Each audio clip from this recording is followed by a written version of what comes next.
Good morning, everyone. Thank you for joining us today for today's session on responsible tax behavior. We're glad to host this session today to address such an important topic and try to share with you some of the best practices from leading organizations, but also the updates and developments on the EU arena in terms of responsible tax. Now, before we move on to the session, I would like to highlight some of the housekeeping rules for today. In order to make full use of this session, I would like to remind you that you can use the chat function that you can see on your screen, and also the question function where you can share your questions with us in order to be addressed from the moderators to our speakers. And of course, as I just mentioned, you can use the Q&A function to also upvote questions. So the most important questions and most interesting questions can be immediately addressed from the moderators. So my name is Spyros Perikleous, and I'm part of CSR Europe's markets team, in which we deal and engage in the area of responsible tax behavior. This is an area that we strongly feel passionate about, and this is an area that we believe it's directly related to sustainability. For today's session, I'm glad to share that we have today with us two of our moderators from GRI, as GRI is co-hosting this session with us. As you probably all know, GRI is one of the most known standard setters internationally, but also they have recently, 2 years ago, launched the first world tax standards, where companies can use in order to report their tax data and information. Now, what do we have prepared for you today? We have a very rich agenda where we will begin sharing with you the responsible tax at an EU level by inviting Ms. Evelyn Regner, a member of the European Parliament, and of course, a co-negotiator of the CBCR directive, also known as country-by-country reporting directive. Afterwards, we will proceed with our first panel of the session, which will consist from 3 front-leading organizations on the matter of tax transparency. And the session will be moderated by Elko van der Enden, a board member from GRI. Afterwards, we will, of course, move on to the second panel for today, which we will try to get a reaction from civil society organizations and try to understand also their point of view on this matter. Again, the session will be moderated by GRI from Peter Paul van de Wijs. And last but not least, today we will try to present you a great example of how professionals, but also you and your organizations can further engage in this area and educate yourselves on how sustainability links with tax and how you can enhance your tax transparency by sharing with you one of the first online courses on responsible tax presented by Axel Healing. Now, before we move on to the first speaker for today, I would like to share with you what CSR Europe has done in the past and how we are dealing with this area. So CSR Europe has started working on this issue many years ago by collaborating with frontrunner companies in the tax transparency area, learning from them and sharing the insights with our members, but also with non-member organizations. Through our journey, we have collaborated with many stakeholders and we have developed a variety of tools, such as a self-assessment tool that really quickly assess a company's tax transparency level. And of course, in collaboration with PwC Netherlands, we have published a blueprint on responsible and transparent tax behavior, where companies can get an idea how they can improve their processes and become more transparent on their tax practices.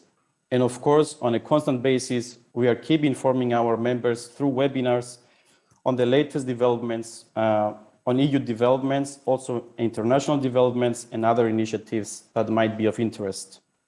And then, of course, we can organize workshops for interested companies to educate them, but also share best practices on specific areas that they are lacking in their tax reporting practices.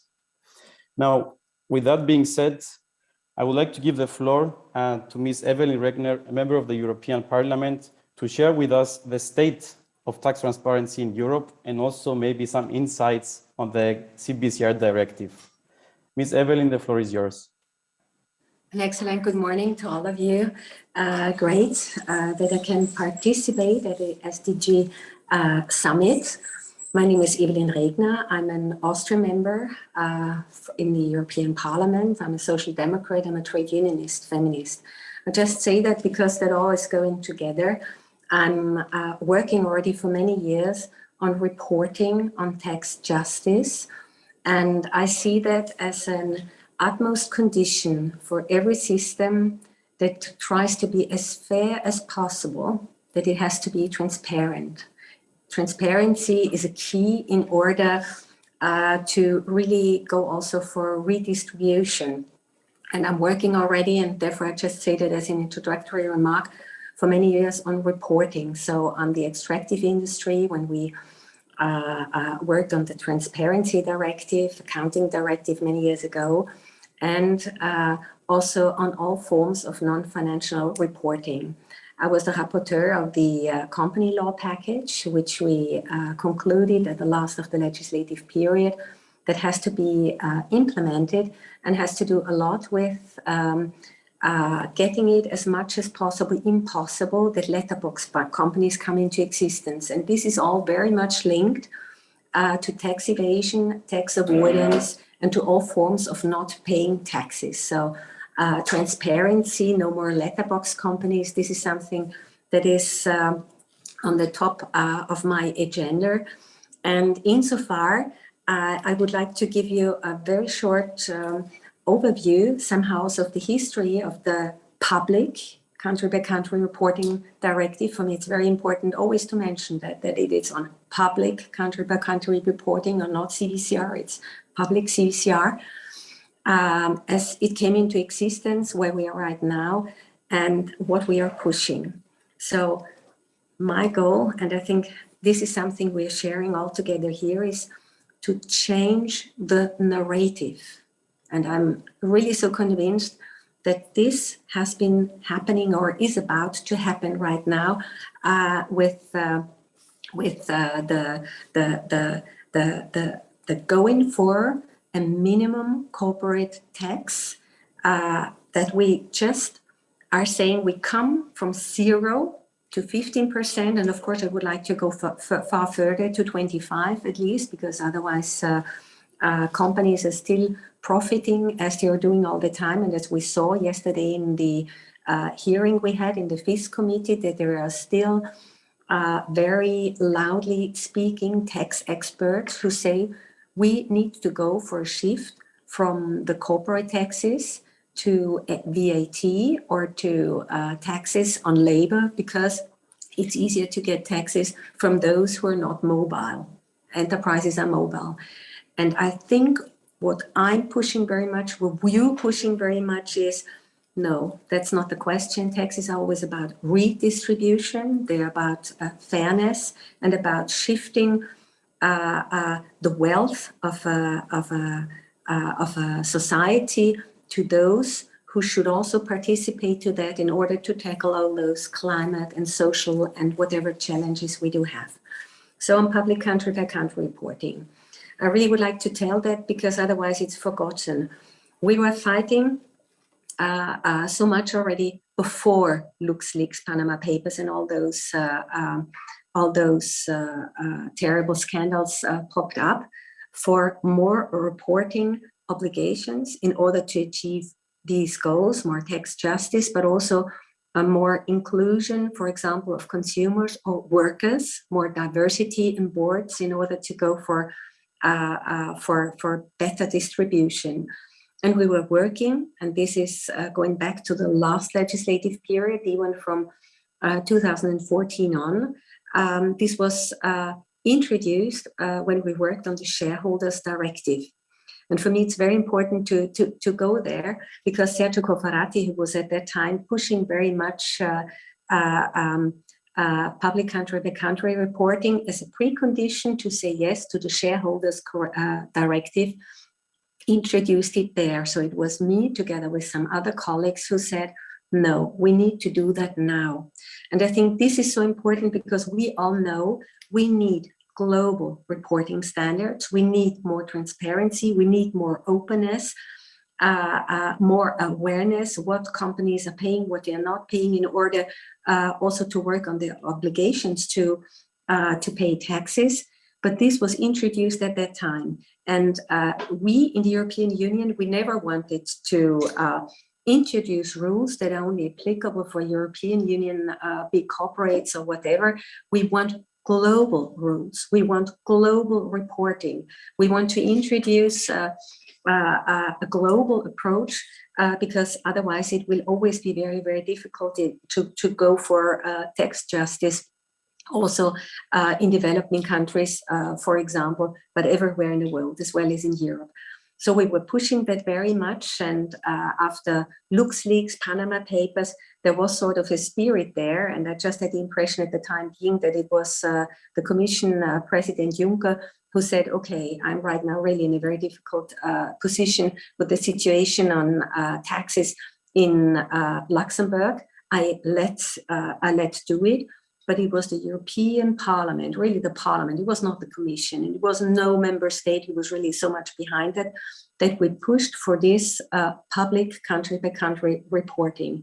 And of course, I'm very much aware of the fantastic work the OECD is doing, but nevertheless, being so much convinced that with the push of the European Parliament, there can create, and there could be created another atmosphere on tax transparency. And I'm very much convinced that this is what we were doing when we're going for a public country-by-country reporting directive in the European Parliament, really gave also a push to everything what's happening right now in the world. So that created far, far more, because during the work on the public country-by-country directive, we work closely not only with NGOs, with fantastic ones, I really have to say, and I'm very, very grateful for that, but also in a very close contact, for example, with US senators, with even governors. So somehow to push each other. I think you know all what's in there in the public country-by-country reporting directive. So it's just the first draft. My report that I could present together with Hugues Bayet from the Belgian socialists, and that was voted with huge success in the European Parliament, looked different than what we negotiated and finally with the Council. I'm very grateful for this fantastic cooperation I had with Iban Garcia from the Spanish Social Democrats. But the picture is the following. We were going as a European Parliament, and we voted on that we want to have really reporting standards, global reporting standards, transparency, really that is not only asking European enterprises, but we wanted those disaggregated data worldwide. So this remains the goal, though at the final report negotiated with the Council, this full disaggregation is not in anymore, but there are so many other fantastic elements in there that it's worth to implement that, and of course then to push at the same time, because we have this tax momentum, to go for real full disaggregation worldwide. And I'm so convinced that these pieces are those we need in this fight for more tax justice, transparency, really public country-by-country reporting as a piece of legislation. So I'm so proud of the piece of legislation, because that is something that we really hold in our hands. And US colleagues, they're just congratulating and saying, okay, what you got, we would love to get, but it's hardly possible to get over there in the US as well. And then, of course, to bring that together, because we need so many pieces of stronger rules on reporting, to bring that together with sustainable reporting, with all those reporting standards. We're working right now also in other areas to know where products are produced, to know there is no blood on the fingers, and when we go for the whole supply chain. So the picture should be a bigger one. And then, of course, we have to bring it together what's going on right now on taxes as well. So looking how we push right now this shift of the paradigm that corporates don't pay taxes because you can't control them. They make the rules on their own. This I see right now as broken. But of course, it's a long way to go, really, to come also for a minimum, a corporate minimum tax that has to be applied worldwide. And of course, I also would like to refer once more to the European Parliament, who is really the one in the world really pushing very, very hard that we are going on with a bigger catalog of tax measures to be done. When referring to our report, we have voted in the last plenary in the last week in Strasbourg on harmful tax practices and the reform of the Code of Conduct Group, because also institutionally a lot has to be changed inside. So with this picture, I just really want to give this very short overview. And I know there's a lot of criticism because we should go far further in public country by country reporting, and I fully agree on that. But with this picture, we are already creating right now. That means obligations that have to be implemented, that have to be applied. And with the working on really rules on getting a minimum tax, really letting the OECD work, but going for global standards on different areas of reporting, we can really push a lot in the world. So, of course, ready to go far, far further with the help of all those fantastic experts. You are on reporting how we can do that. But nevertheless, deciding, implementing, going as quickly as possible into the implementation of what we decided, and then go for, of course, to the next review and to push far, far further. I'm at least in the area of taxes a little bit more optimistic than I had been before. And at the end of the day, just one sentence. And of course, in the debate on the future of Europe, Europe again has to be the one who is pushing the issue. We have to get rid of this ridiculous unanimity in tax questions, because this somehow is binding us, because at the end of the day, member states always say this is a question of subsidiarity when talking about taxes, and of course it is not. Otherwise we won't catch the big corporates. So thanks for your listening.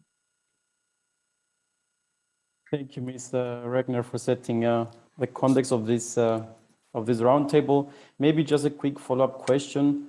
Are there any developments regarding the timeline of the public CBCR? Yes, of course. I was just wondering why it does take so much time.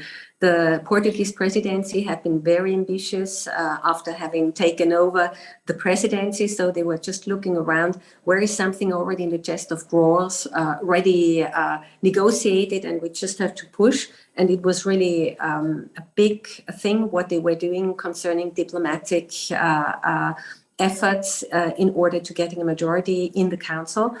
So they did a great job. We negotiated under full pressure, but we really did that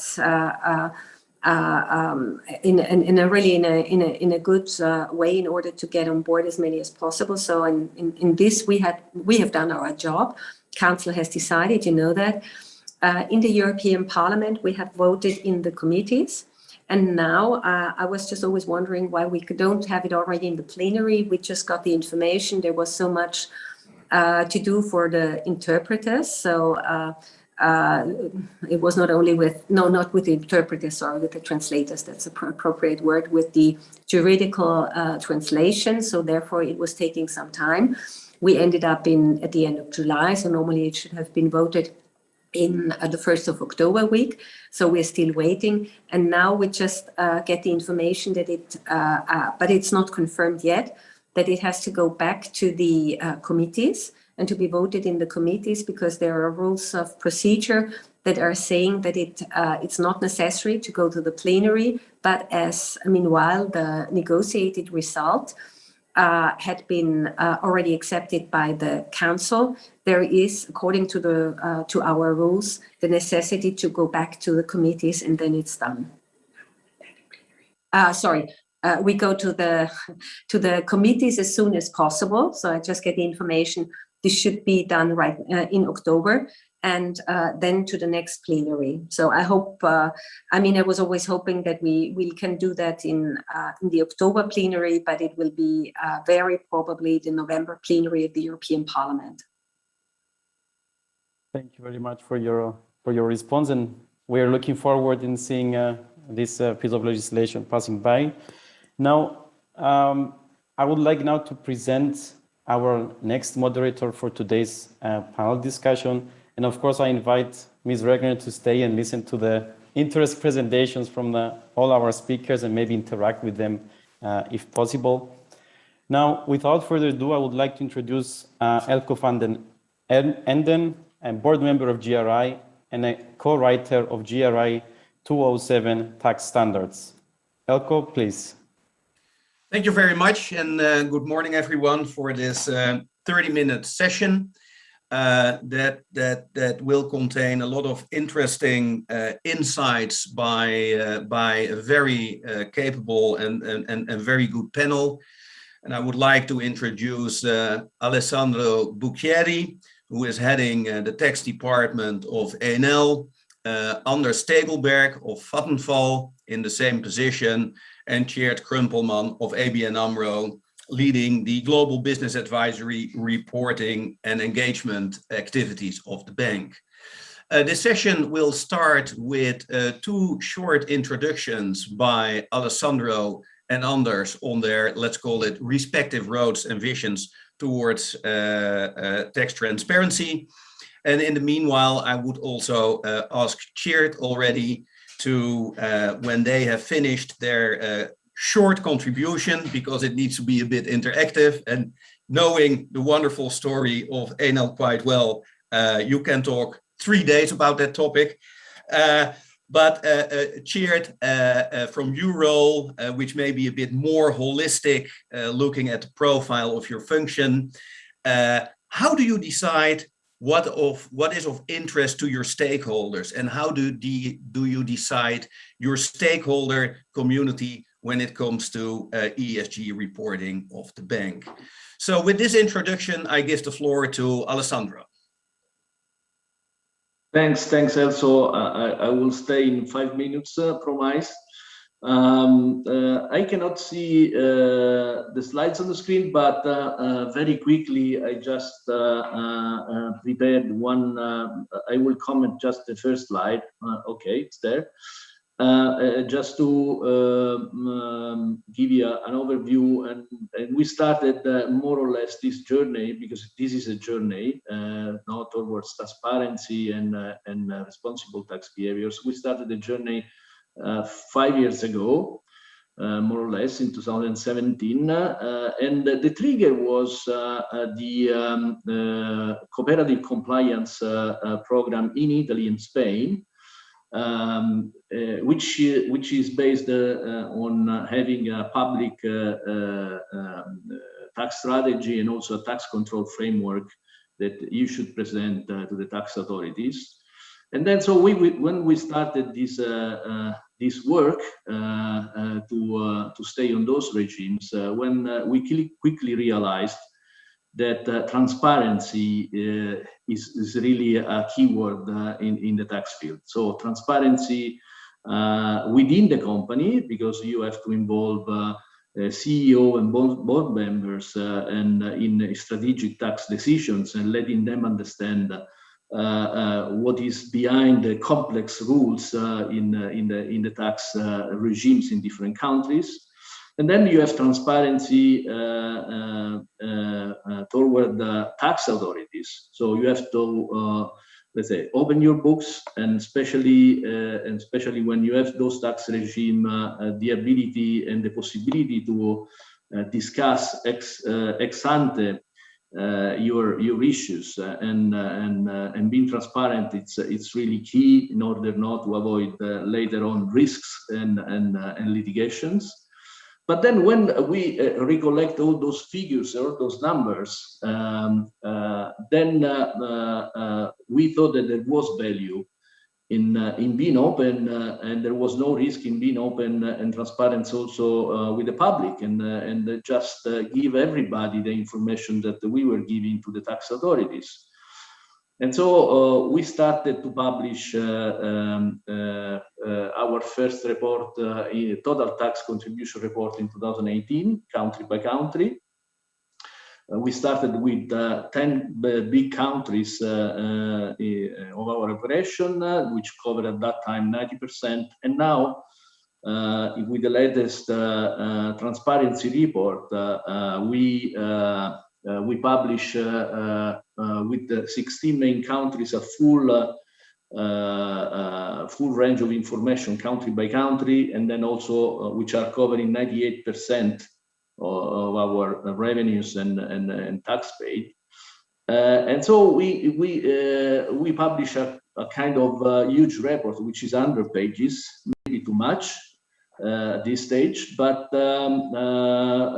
we think that let's say a lot of information, it's better than few information. Then probably we will be fine-tuning the communication, but we see a lot of value, and we didn't encounter any drawbacks in being open, transparent country by country for all taxes, not just for corporate income tax, but also for other taxes, which are important to look at the general footprint of the company.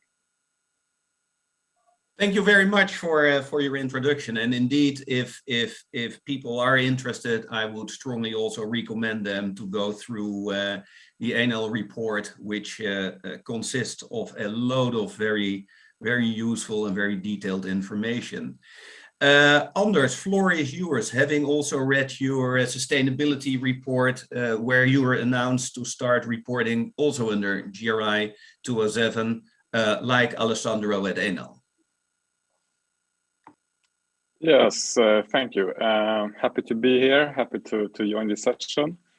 And Vattenfall has done the similar journey as Alessandro explained for Enel. We started with a tax policy, 2009. We made that public when the UK requirements entered.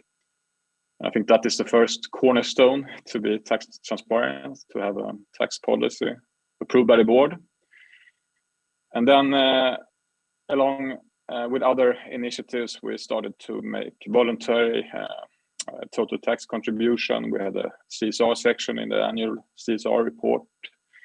We started with close cooperation with our CSR team. I think that is very important as well, as tax functions are not CSR or experts.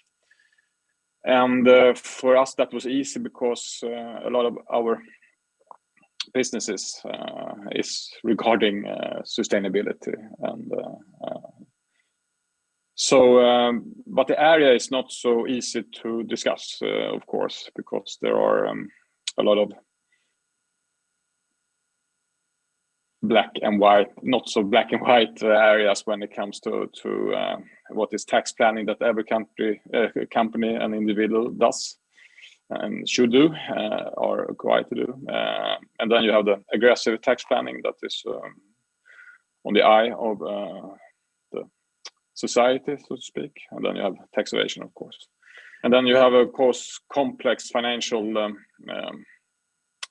definitions in the tax note when it comes to tax loss carry forward, deferred tax, etc. So I think it's not so easy for a non-tax expert to go into the tax note of a company to see or this company a good tax behavior, yes or no. So there, I think those global reporting standard, as was mentioned in the beginning, is very important, that we have some framework. So I'm looking forward to going to the GRI standards and reporting from 2021. So that work will start. We will also work together with the Fair Tax Foundation based in the UK, where they will in the autumn late in the winter, launch a new global multinational business standard for companies that has a headquarter outside of the UK. And I think that is also something that gives also a positive thing for us. We have done the self-assessment for CSR Europe in the past, so this is also an assessment, and hopefully we can be certified within that or learn from that. So another area is, of course, to communicate and to work closely within working groups. We work closely with CSR Sweden, with different participants from the tax authorities, NGOs, businesses, and CSR expert. I think that is important to discuss this because it's, as mentioned, we have different views on this, and we need to discuss those. So, but for us, the global standards, we are positive for this, of course, the public country by country reporting. I think that is good. So we will continue learning from peers to see what other has done in this area to continue to improve. And I think also dialogue and education is also key here for the next steps. Thank you. Very clear indeed. And now we go over to Tjeerd. And of course, ABN being a bank mostly located in the Netherlands, the whole country reporting for tax may not be that relevant at this moment. But of course, the whole topic of ESG reporting and sustainability is of the utmost importance also to the bank. So what are the main drivers for you deciding which topic you give a certain importance, and how does that process work with respect to stakeholders? Thank you, Ilko, and good morning, everybody. Great to be here.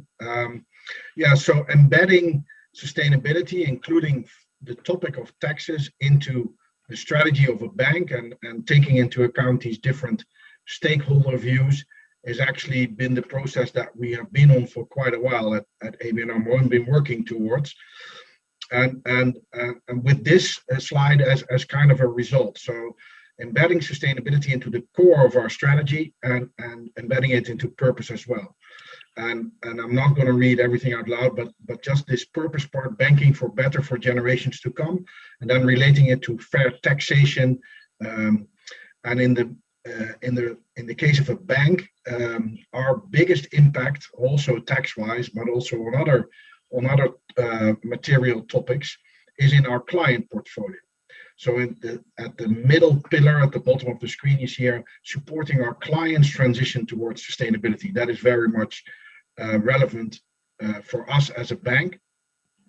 And then if you go to the next slide, looking at sustainability, there's a couple of topics extremely relevant in the financial sector: climate change, obviously for all of us, circular economy, and social impact.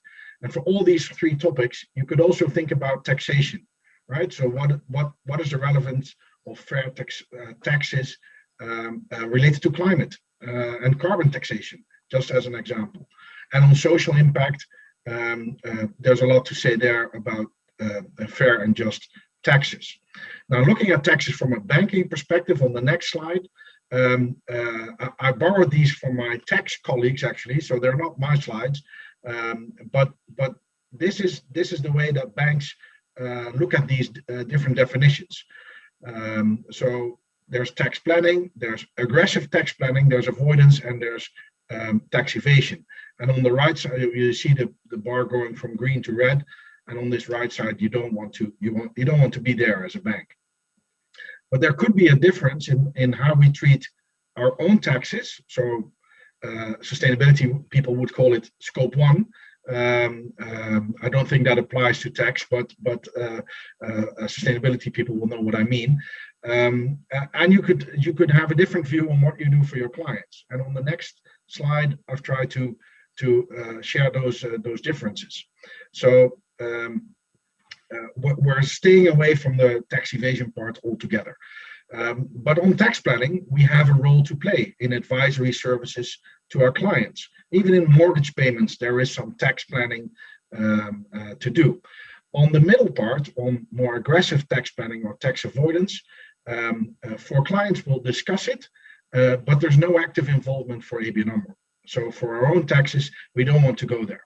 So we're quite transparent, I think, for many years already on our own taxes and the country by country reporting. That we've been doing that for a couple of years. So there's no real news there. But we're trying to move away from that right side. And in terms of your question, Eelco, how do you determine materiality? It's a well-described process, both in GRI terms or in integrated reporting terms. So it's good to follow those steps or those process steps. We consider 4 stakeholder groups. It's clients, employees, investors, and society. We treat them all as equals, so each go for 25% in terms of our material topics. And actually, fair taxes is relevant to all of them. So it's part of our materiality approach. Now, the real interesting question from a materiality perspective is what do we consider to be fair taxes? And for that, you don't just need the materiality, you need the deep dive stakeholder dialogues with both experts, civil society. I heard a few mentioned already, NGOs, but also your clients and investors on what they truly consider to be fair taxes. And this should be a transparent process, so I recommend everybody to make those stakeholder dialogues public, so that readers or external parties know what the basis is for your positioning on a topic like fair taxes. And we've done many of these stakeholder dialogues in the past on various topics. And we did one recently on biodiversity, which was which was interesting to get the different views. We did one on sustainable investing, but also on social entrepreneurship. And taxes, the interesting thing about taxes for me as a sustainability reporting professional is it always gets into the mix. There's always one element of tax either that is dysfunctional for the system, for instance, around circular economy, or that is very much a driver of transparency on the topic of country by country reporting and what we do for our clients. So from a banking perspective, taxes is extremely interesting. It's always a material topic. I don't think there's any materiality analysis that can be found in the financial sector where taxes is deemed less material. But the real challenge is how to embed it and how to draw conclusions from that simple fact that it is a material topic. And with that, I'll hand over back to you, Eelco.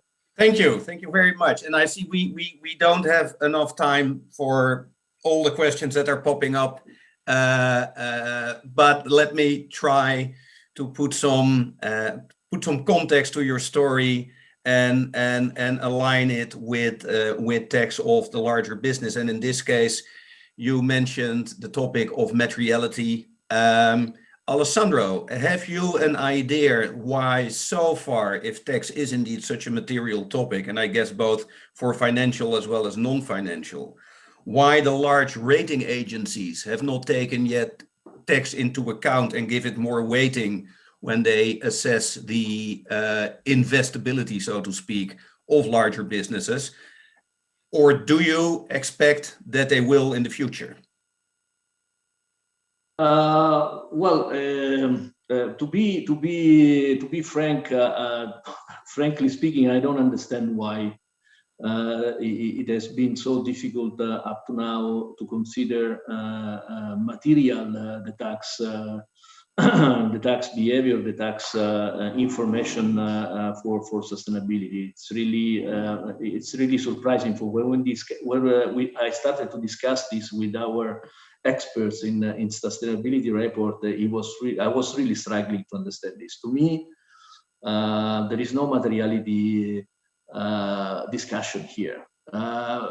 Taxes are material in any case for every business in any industry. So to me, there must be a space always in the sustainability report for taxes. And I agree with Anders that the important would be having for companies a clear direction. So having standards which are strong, clear, would help us to give the right information and to be consistent to industries and among other peers would be fundamental to me in order to improve in general the information on sustainability. Thank you. Yeah, I couldn't agree more that comparability is crucial, both for capital markets investors as well for society, if indeed we're moving from a shareholder-oriented economy to a stakeholder-oriented economy. Having said that, Anders, perhaps you are aware of the World Economic Forum International Business Council report on, let's call it, the alignment of the sustainability reporting environment. Do you think that the fact that IBC deemed tax a core metric, i.e. something you basically must report on and be more transparent on, do you think that will have a widespread effect and a drive towards more tax transparency compared to, for example, the public country-by-country reporting initiative by the European Union? So I guess what I want to say, do you think that a drive on voluntarily public country-by-country reporting will outpace the mandatory public country reporting initiative of the EU? It's a good question. I think both initiatives and pressure is good. I think, of course, everyone should do this voluntary reporting. As discussed, this is something that is you can find the data if you want, but if the company chooses to disclose it, it will be easier. It will be easier to compare. But we need global standards to compare companies and.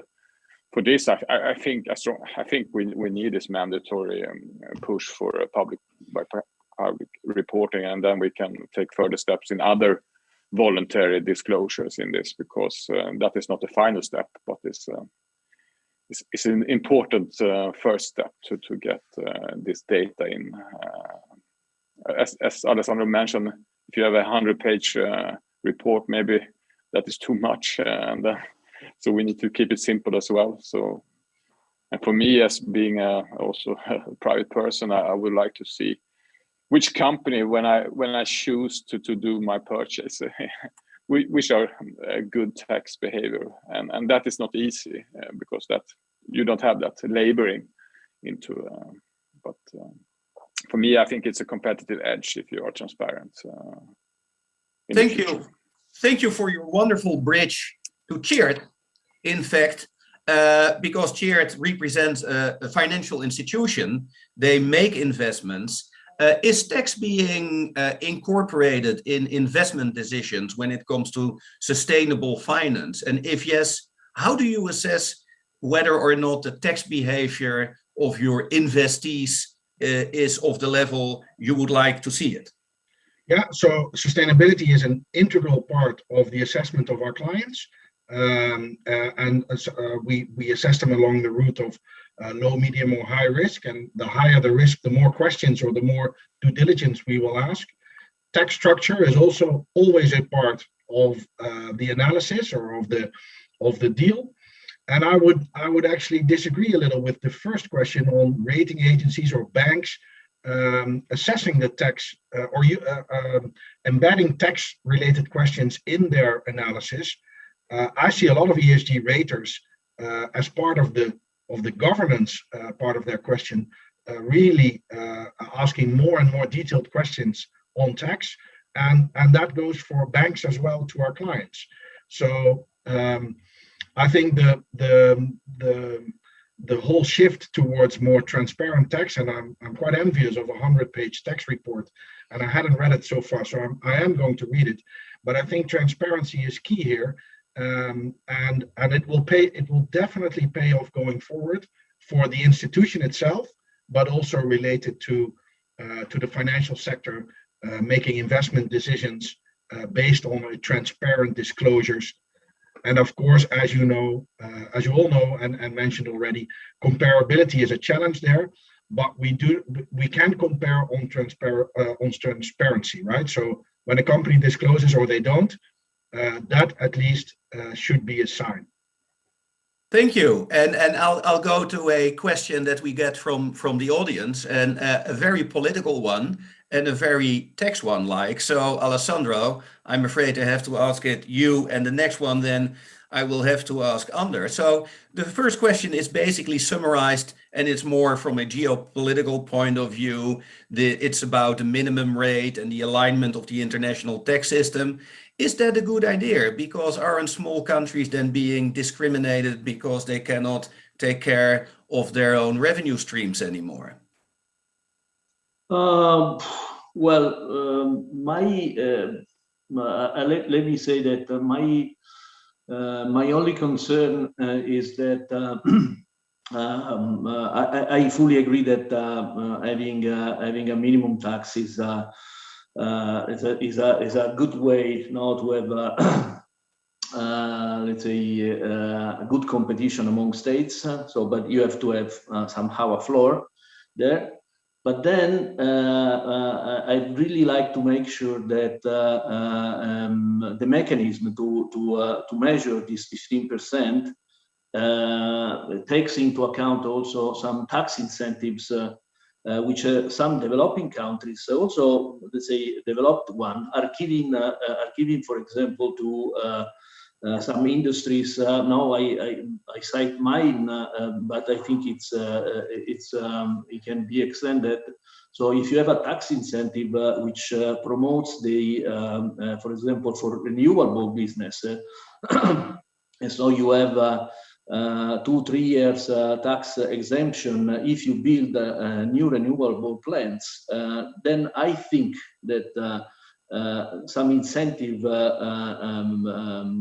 policies has to be taken into account to measure really this 15%, because you risk, if you not take into account correctly, that let's say you just destroying the some development in investments in developing countries. Clear, thank you. And the last question, looking at the clock, Anders, will be for you. It's also a question that comes from the audience, and it's about the redistribution, basically, of wealth. Do you expect the whole debate on redistribution of wealth at a global scale get more attention now that we see basically an alignment in the field of corporate tax with the minimum rate? So basically, the discussion on companies paying their fair share of tax will be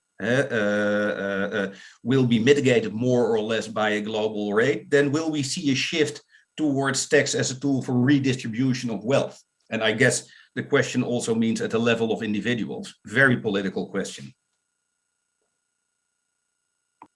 Yes, I will try my best to answer that question. And of course, it's complex, and we have global challenges that needs to be financed on a global level and taking care of that. And tax is one part to finance that. And then, of course, every country and jurisdiction needs to build up their tax system and secure that they have a proper, not only corporate income tax system, but also other taxes that can finance locally. But I think that 50% is a good floor, as mentioned. Maybe we should go higher, I don't know.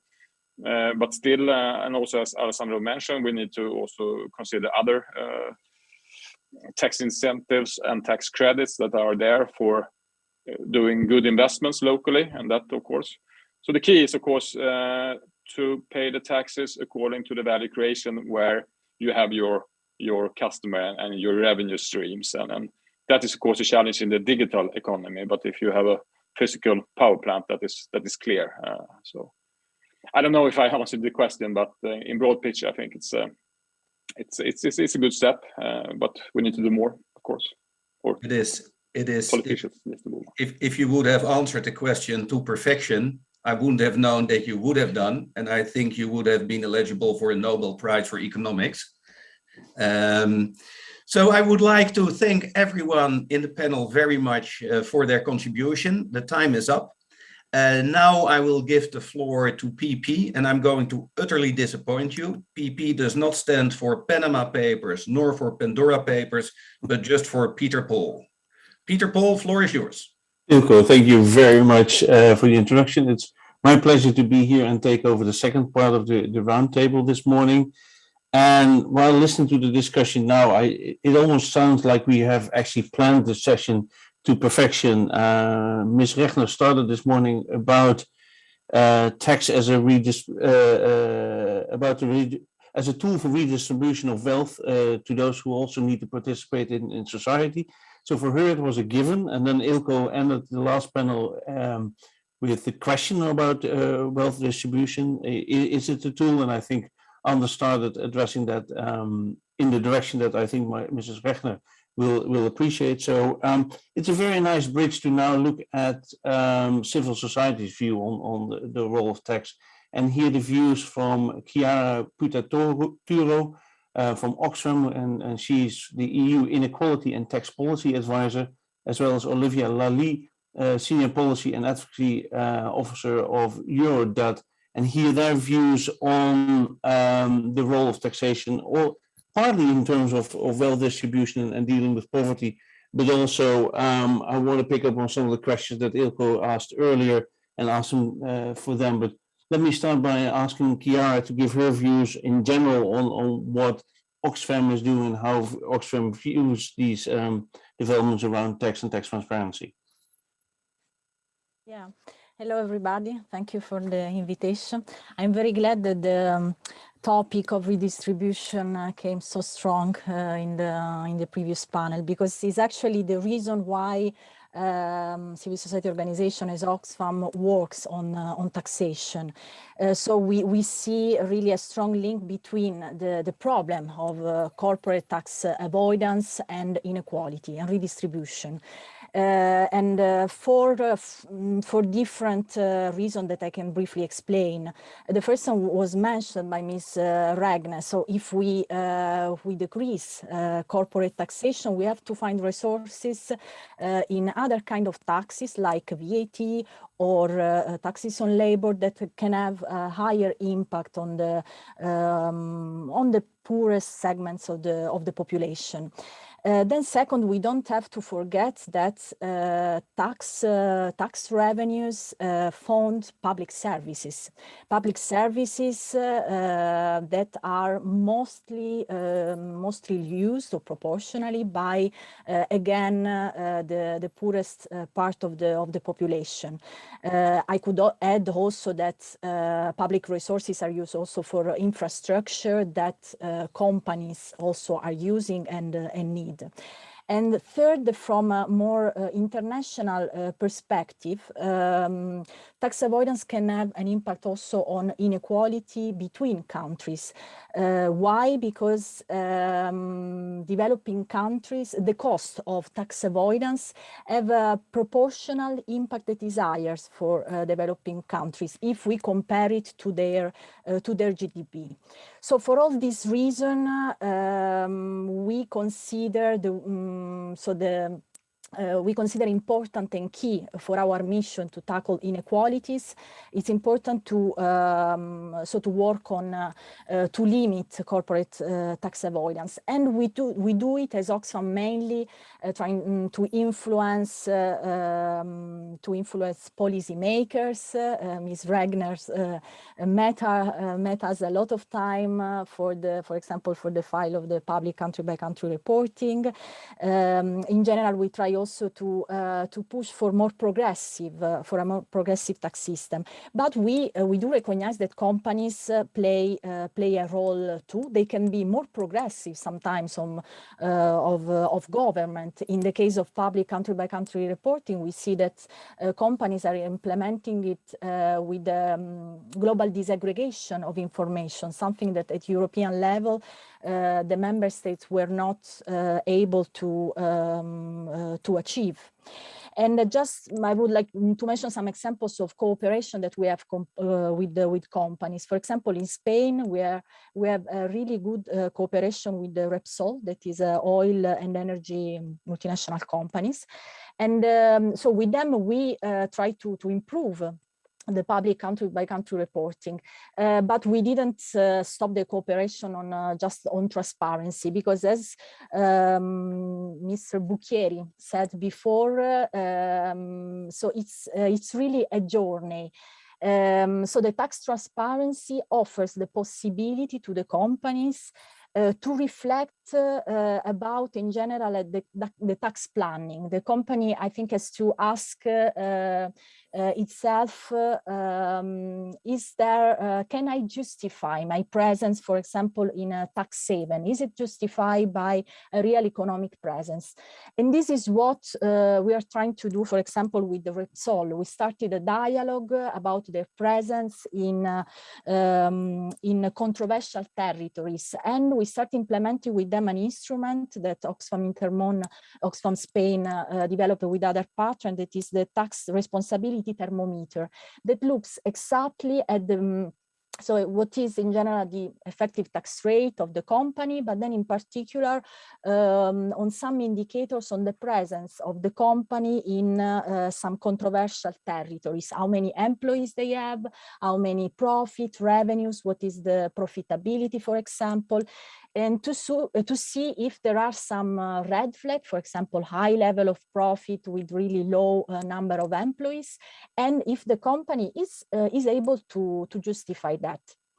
Yeah, so I would stop there for the moment. Thanks. Yeah, thank you very much for that introduction. I like your 3 points explaining the role of tax and your concern about VAT as a tool instead of more coherent tax payments. Now let me turn it to Olivia. And Olivia, can you share from Eurodad's perspective your views on the topics we've been discussing this morning? And indeed, thank you so much for passing over, and thanks to CSR Europe for hosting dialogue, and I think to GRI for joining in this. It's a really important subject to deal with in the context of the SDG Summit.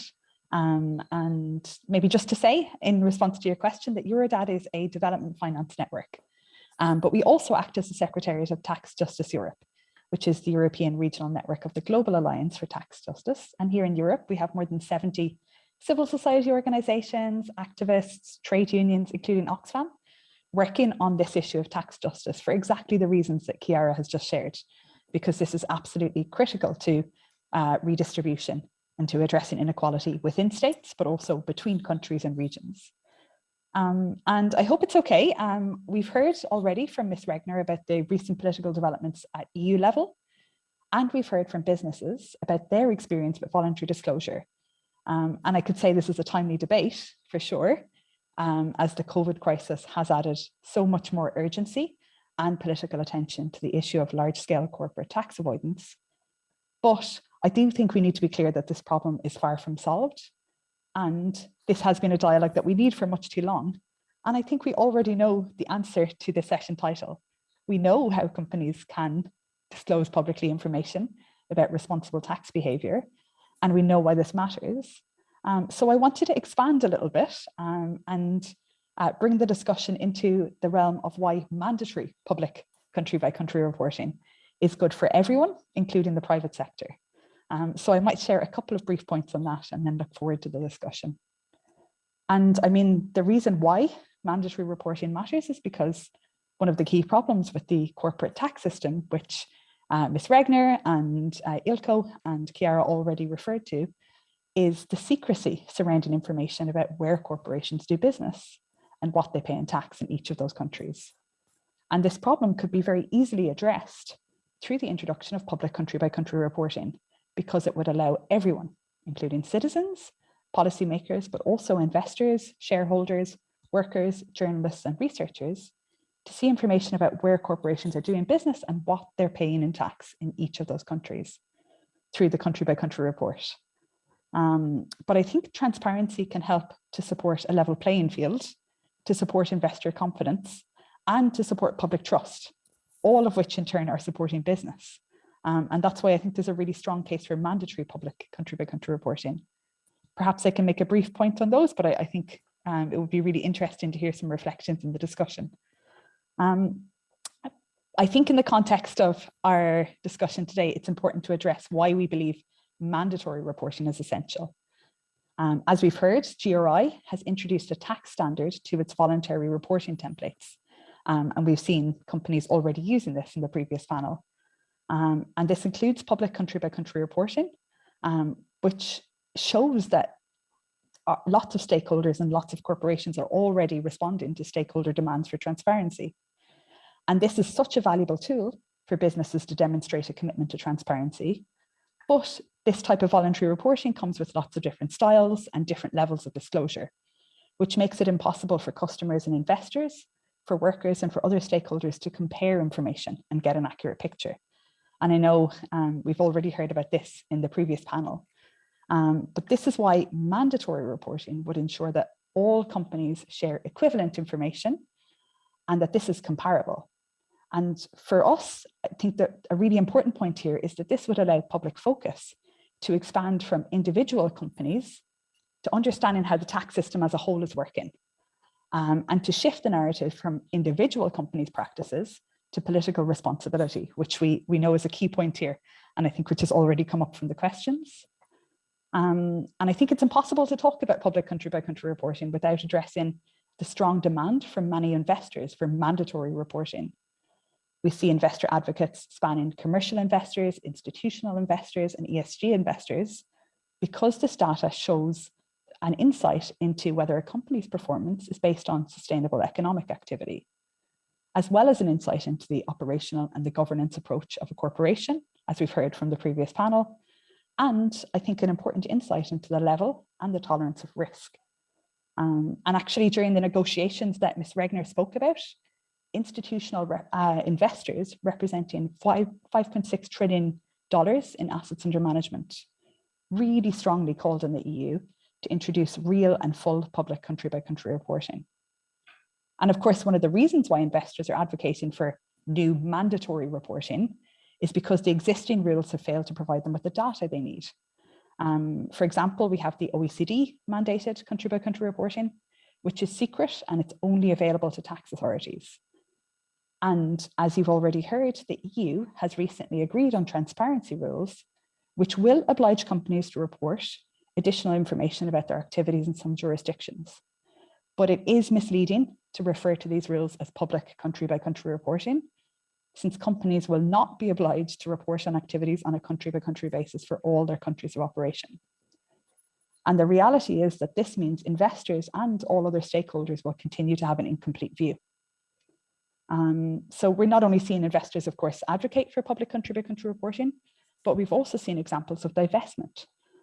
Norway's sovereign wealth fund, for example, divested from 7 companies in October of last year. And the reason stated for this was poor tax disclosure, so poor tax transparency. And I think it's easy to understand why investors are calling for this, but there's also a strong case for businesses seeking capital. We see ESG finance in particular is rapidly growing in Europe and it's outperforming other funds. But responsible business practices, including on tax matters and public disclosure, are important attributes for ESG investors and will be for businesses seeking capital. So that's why we think public CBCR is a win-win in this case. And I'm mindful of time, but I might briefly mention 1 or 2 other really important points here. It's clear that this isn't just about big businesses. Public country-by-country reporting also has a role to play in supporting a level playing field for all SMEs. We know that multinational corporations operate across borders, which provides greater opportunities for tax planning, while SMEs are very unlikely to operate across borders to the same extent. And so this means that tax avoidance strategies are less likely to be available to SMEs. And we have research, for example, in Europe, which suggests that in countries with the higher corporate tax income rates, a company operating across borders might have a 30% less effective tax rate than a similar firm operating in only one country. So we really see that this transparency has a role in helping to level the playing field and push the focus back on the tax system. And these benefits aren't assumptions. I know we've heard from a bank today, and we actually already have public country-by-country reporting for the banking sector in the EU. And we have some really great experience from having had mandatory public reporting for a number of years. It's really been positive in allaying business concerns about disclosure, and it's also evidenced the value. We've seen, for example, that it's provided information that hasn't been available elsewhere, but research hasn't shown any impact on the sector's competitiveness. And maybe just one final point. I think that one thing that's often overlooked here, and maybe we didn't quite get to in the earlier discussion, is of course the benefit that mandatory public CBCR has in improving business certainty and reducing cost. There is of course a risk with incomplete data that we see multiple standards develop in different regions. With a very weak outcome at EU level, we already see stronger political momentum to move in the US. And as we see companies potentially looking to have to respond to different standards in different regions, this creates the potential for more misunderstandings, more risks, and duplication of costs in reporting.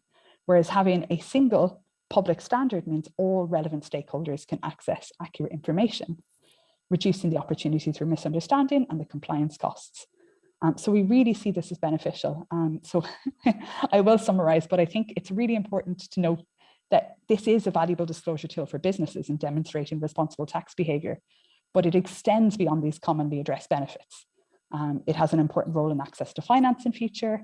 It can help create a level playing field for businesses, and it can make sure that our tax laws are based on evidence. And of course, compared to a situation with non-public standards and duplicate reporting standards, this can really help reduce costs and risk. So we think that the legislation currently being introduced in the EU really hasn't done the job. It isn't delivering real public country-by-country reporting, and it won't provide the full transparency that we need. And that's why we think the EU really urgently needs to strengthen the measures and introduce real public country-by-country reporting. And we really see this as being important for the private sector as a whole. This is something that's, I think, positive and useful for all stakeholders. So yeah, thank you. Thank you, Olivia. You covered quite a lot of ground there. Much appreciated. I'm going to go back to that mandatory question. I'm actually going to throw that back to Alessandro, Anders, and Chair to hear their views on mandatory reporting. But before I go there, I would like to throw a question that Eelco asked the first panel also to you, and this is about how come that in from your point of view that in the whole debate around sustainability, the tax topic is rarely or minimally discussed and really only as a technical topic rather than an essential underpinning of a global drive for sustainability, because it funds a lot of the work that needs to be done. What's the reason for that, and what do we need to do to change that? Chiara, maybe you first. Yeah, sure. So yeah, we see that actually this is gradually changing, and I think that of course the transparency can help, because we need to see really clearly what is the impact of tax policies on tax practices on the SDGs, for examples.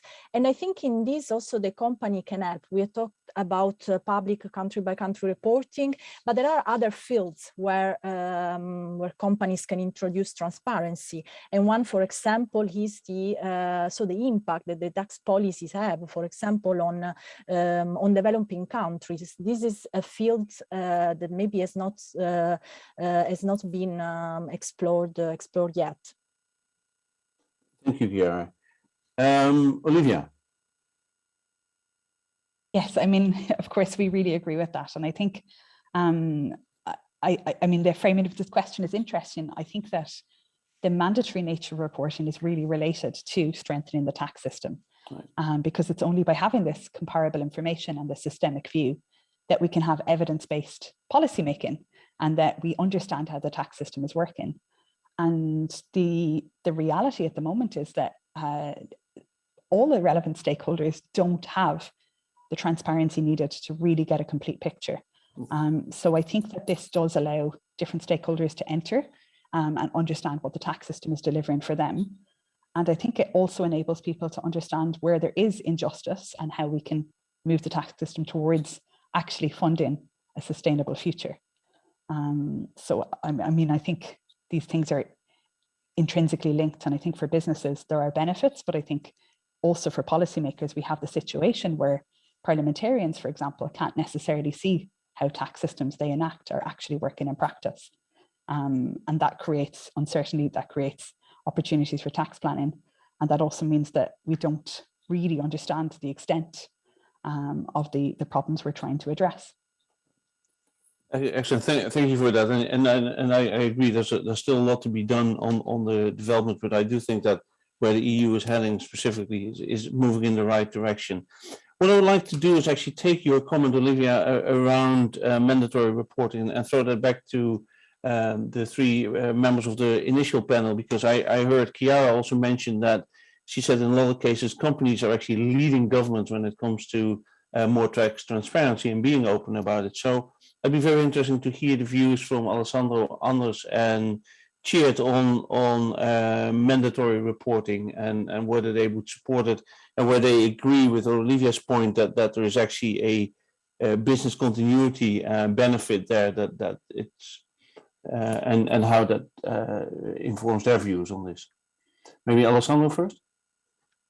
Yeah, I would say that for me there is no.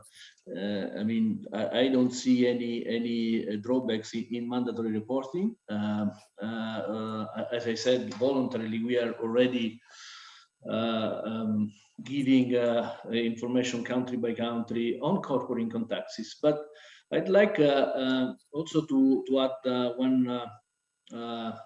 one point, which is if we really want to understand better how tax systems works, how policies are different among countries, I think it's, of course, we have to have the right and detailed information on corporate income taxes. But to me, it would be important also to have a wider view on taxes that are paid in different countries. No, there are environmental taxes, property taxes, taxes on production, and I assure you that different systems. If you compare just two countries in Europe, Italy and Spain, in the same business, you will see that the company is taxed very differently and based on local rules. Yeah. And I think if you really want to understand how policies works and how companies are taxed, then I would like to have in the mandatory disclosure an addition of a full footprint for tax. That I think it would improve the understanding of the tax behavior of the company, but also how works the tax system. Alessandro, thank you very much for that. And I'm pretty sure that Mrs. Rechner is taking note on that point, and she might take that forward. Anders, what are your views on this? Yes, as stated before, I think global reporting standards is needed, mandatory is good, also to that we can compare each other with peers, and also, as Olivia mentioned, that this will also give a benefit towards reviewing the tax system, and the local jurisdictions aim to attract investments and so on. And that, of course, drives, as Alessandro is into, that it's a different taxation in each jurisdiction. And if you, of course, the income tax expense is one of the net profit and cash out of the company, and that should, of course, be as low as possible. But so here, yeah, it's complex if we take in other tax elements as well, because the corporate income tax as such is complex. So I think maybe we should start there and do other voluntary tax contribution reports on the side. That's my view, but mandatory reporting is okay, of course, and A bit of comment on this effective tax rate that was mentioned by Chiara regarding Repsol. I think that is not a good measurement for good tax behavior. That is, you can have a capital gain tax exempt, and that of course gives a very low effective tax rate, and that is due to the fact that it's tax exempt, not that it's aggressive tax planning. But I think that is a subject in itself. Well, thank you very much. And I know we're running to the end of this panel, but I would like to ask a last question of Mrs. Rechner, if she's still there, because I thought this idea that Alessandro brought up just now, that country by country reporting is a good first step, but there should also be an addition which looks into more how companies are taxed differently within various countries within the European Union. Is that something that you would consider going forward as a next step?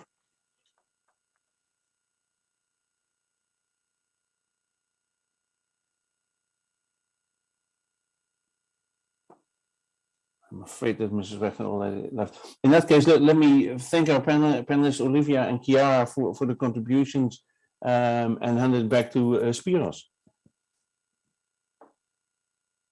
Thank you, Peter Paul, and thank to all our speakers for their input today. I think the discussion was quite rich and quite insightful to hear the perspective both from businesses but also from civil society organizations on how this area can evolve in the future and what the expectations are from stakeholders and of course civil society. Now I would like to give the floor to the last speaker for today's session, Axel Hilling, an associate professor from Lund University. And Axel will present to us some insights and some experiences from the newly launched course on responsible tax behavior that was developed by Lund University and CSR Sweden in collaboration with CSR Europe. Now, Axel, please, the floor is yours. Thank you very much. And thanks for inviting me to this important session on responsible tax behavior. Yes, my name is Axel Hilling, and I'm an associate professor in tax law at the Department of Business Law at Lund University School of Economics and Management. I work as a teacher and a researcher, and I have been active in the area of corporate and international taxation for 20 years, of which the last 10 at Lund University. That's the subject you asked me to talk about. Educating the current and future generation of tax lawyers suits me very well. And to keep your attention, my presentation is full of animation, and I hope Spiros and I can manage them in a good way. Okay, next slide. Next slide, Spiros.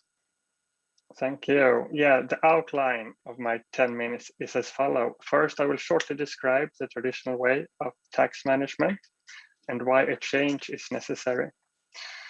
Based on this, I will present a new curriculum for future corporate tax courses for students and for professionals.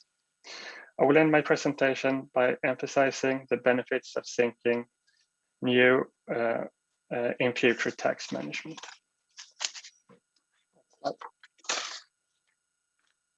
How is it possible to reduce taxes as much as possible without breaking the law?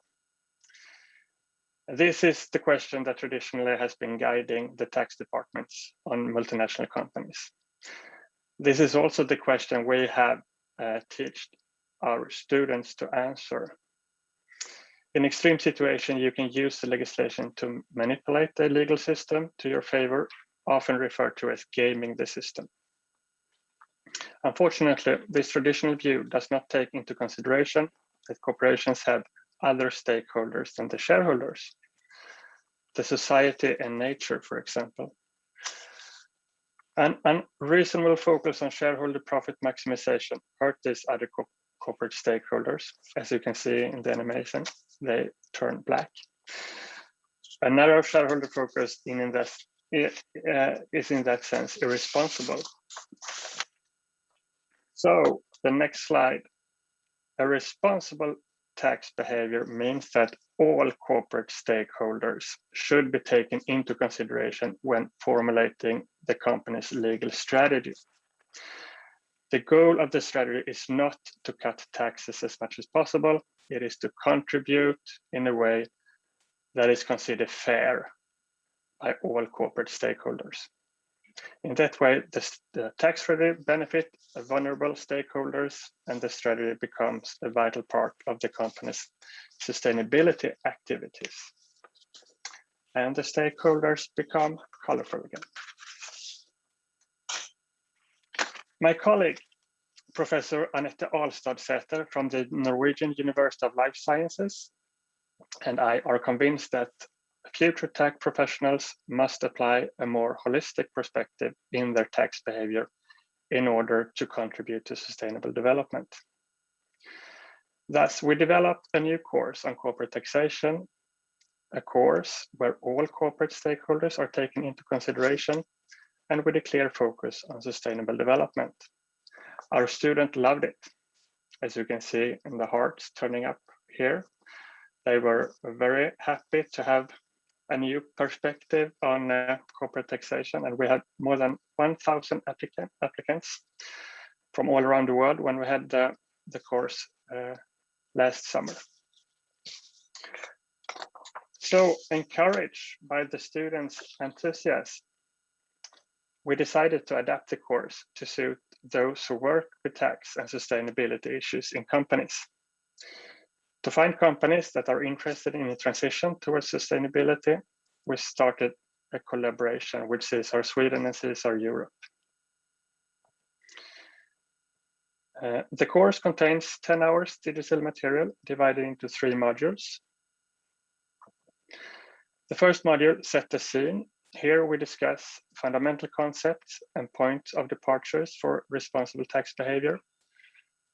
In the second module, we discuss how the world looks like for a tax manager and how to navigate within this landscape. And finally, in the third module, we give some guidance and inspiration how you can be a pioneer in responsible tax behavior. To give a truly holistic perspective, we have engaged professors in law, ethics, and ecological economics, but of course also experts from NGOs, policymakers, tax consultants, businesses, and the financial sector. We are convinced that this course gives a unique insight on how companies can act in order to find its own way of becoming a pioneer in responsible tax behavior. That is to formulate a legal strategy that contributes towards sustainable development. The first term of the course for professionals is ongoing and will finish the 12th of November. We have 30 participants with various affiliation and backgrounds. The course contains, as I said earlier, 10 hours of digital materials, but also 10 hours voluntary live Q&A session and feedback sessions. And the assignments which follow each of the 3 modules are designed to inspire and encourage participants to initiate their quest towards responsible tax behavior. Example of questions to reflect over are, how does your company communicate tax? And how do you engage with NGO in tax matters? When the assignments are completed, the participants have hopefully gained and collected valuable knowledge to be used in the company's future tax strategies. The next course will start in the end of February next year. So, what's the benefits of being a pioneer in responsible tax behavior? First of all, you are encouraged to put the tax on the board's agenda, to have the corporate board decide on a corporate tax policy. By having a solid tax policy that communicates responsible tax behavior, your company is better prepared to meet new sustainability regulations, better prepared to attract new investors, as tax is included as an ESG parameter, as well as a parameter important for sustainable value creation. And finally, responsible tax behavior is important in relation to the company's risk management, not least when it comes to legal risks and reputational risks. So, to summarize, Make a legal strategy for the benefit of your stakeholders. In a tax context, this means that tax should not be seen as a general cost, but as an important way of contributing to the company's stakeholders and as an unconditional contribution to achieving and maintaining a sustainable society. And make sure. Thank you very much. Thank you, Axel, for the presentation. And we're of course glad to see that participants are enjoying the course, and we hope that more participants will join in the next version. And then of course, everyone is welcome to contact Axel or myself or CSR Europe to get more information about the course. Now, I think we have 5 minutes left to really try to summarize a bit what has been said already, but I will just focus on what we've heard from Ms. Regner and of course the panelists from companies and civil society organizations. We all know that tax is part of the sustainability journey of a company, and of course it should be considered as a material topic for everyone.